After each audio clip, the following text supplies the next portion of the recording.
Bien-aimés, bonjour à tous. Nous sommes aujourd'hui au 4e jour de ce programme.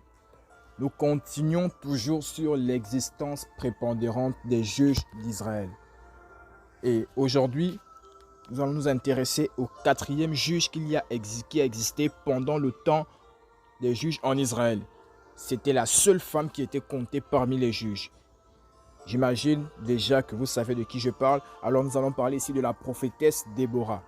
Plusieurs personnes aussi, je le fais aussi pour dire que lorsque j'ai eu à regarder certains commentaires dans les vidéos que j'ai eu à publier, plusieurs personnes se permettaient de dire qu'il n'est pas recommandé à une femme de prêcher, il n'est pas recommandé à une femme d'exercer dans le ministère. Mais ici, vous avez un exemple palpable de Déborah qui fut la première femme juge à exercer un ministère de manière prophétique sur le peuple d'Israël dans l'ancien temps. Lisons le livre de Juges chapitre 4. Donc, vous avez tout le chapitre de Juges chapitre 4. Là où elle a eu à exercer son temps de règne. Donc ici, Déborah en hébreu signifie abeille. Donc c'est un personnage du livre de Juges, comme je vous l'ai dit. Elle fait partie de la Bible. Donc c'est l'une des rares prophétesses de la Bible et la seule femme parmi les juges d'Israël. Elle exerce cette fonction donc pendant 40 ans. Donc son histoire est racontée en deux différents chapitres, donc le chapitre 4 et le chapitre 5 du livre des juges. Le premier, il est en prose et le second, il est en forme poétique. Donc il est largement admis comme l'un des plus anciens exemples de poésie hébraïque. C'est l'un des premiers portraits d'une femme dans un rôle héroïque et ministériel. Comprenez bien ceci, on connaît assez peu d'éléments dans la vie privée de Déborah. Mais elle est mariée à un certain Lapidote et elle rend la justice sous un palmier dans la tribu d'Éphraïm, entre Ramla et Bethel. Donc à l'époque du récit, les Hébreux se sont détournés de Dieu, comme toujours, et se sont retrouvés sous la domination du roi cananéen, donc Yabim, pendant 20 ans. Ils se tournent vers Dieu qui entend leurs supplications, parce que Dieu est amour et il les envoie Déborah. Donc elle convoque Barak et lui ordonne de lever les armées parmi la tribu de Nephtali et la tribu de Zaboulon pour vaincre l'armée cananéenne de Sisera, du service du roi Yabim.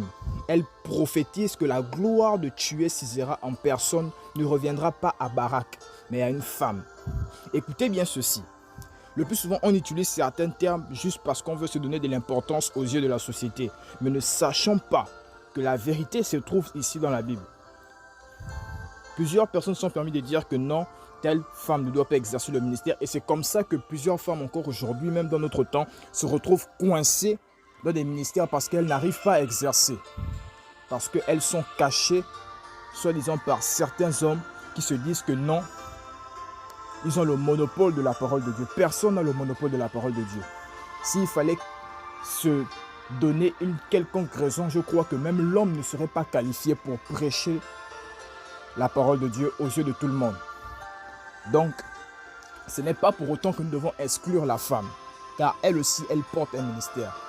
D'ailleurs, c'est la femme même, c'est d'abord Marie, la première femme à évangéliser en disant que Jésus-Christ est ressuscité. Lorsqu'elles sont parties et lorsqu'elles ont vu le tombeau était vide, elles sont revenues près des disciples et elles ont fait part de cette nouvelle que le tombeau est vide, Jésus est ressuscité.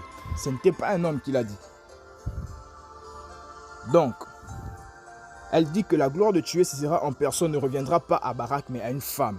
Donc, Barak écrase les troupes de Sisera et celui-ci s'enfuit à pied dans la maison de Yaël, qui lui propose de s'y cacher. Regardez bien cette histoire. Pour ceux qui ont déjà lu, je crois qu'ils savent déjà de quoi je parle.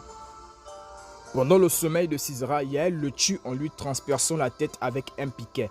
À cette époque, ces piquets étaient gros. Ce sont des piquets qu'on utilisait pour coincer les tentes dans le sol. Donc, puis à l'arrivée de Barak, elle lui montre le corps de ce dernier. Cette victoire amène la défaite finale du roi cananéen Yabim qui sera également tué. Donc, Déborah elle entend un chant de victoire. Ce que nous avons vu dans le chapitre 5, elle entend un chant de victoire qui résonne comme un avertissement aux princes et aux rois étrangers qui pourraient continuer une menace. Donc, tous ces rois-là, ils pouvaient constituer ici une menace pour les Hébreux. Donc, la paix est rétablie pendant les 40 ans. Donc tout ceci, la prophétie de la prophétesse Déborah s'était accomplie en faveur de cette femme et non à Barak, afin qu'il sache que Dieu travaillait aussi au travers d'elle. Sûrement, plusieurs personnes étaient contre le règne de Déborah, mais ils ont été confondus par rapport à la puissance que Dieu a installée à l'intérieur du corps de cette femme, qui lui a rendu en même temps prophétesse et a fait en sorte qu'elle exerce un ministère bien précis sur ce palmier-là en faveur du peuple d'Israël.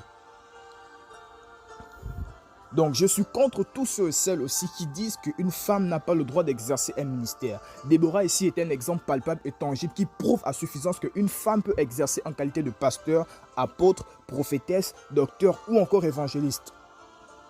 Cela n'est pas réservé seulement aux hommes.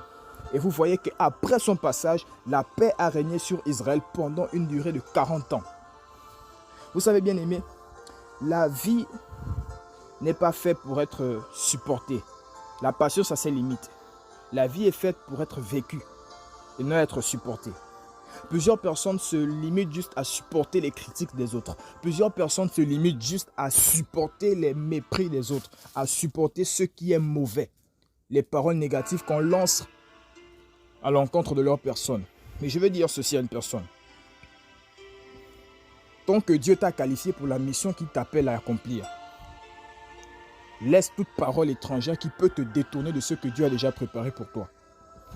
Tu n'as pas été formé ou encore créé pour vivre la vie que les gens veulent t'attribuer. Mais tu as été créé pour vivre la vie que Dieu a déjà écrite pour toi. Alors sur ce message, je vais m'arrêter par ici. Et je prie que Dieu éclaire vraiment la lanterne de tout un chacun afin que nous puissions savoir là où nous devons nous placer, là où Dieu nous a placés. Il est préférable de s'installer là où Dieu nous met que de choisir la chaise en or qui est fabriquée par les hommes. Le plus souvent, Dieu nous donne d'abord cette position arrière afin que nous puissions voir d'abord le devant en ayant une distance bien précise. Ne soyons pas pressés de monter ou de voir la gloire, mais préparons-nous d'abord en restant là où Dieu nous a positionnés, car c'est là la meilleure place. Que Dieu vous bénisse par ce message. Amen. Il y a une prophétie sur ma vie. Je ne peux pas échouer.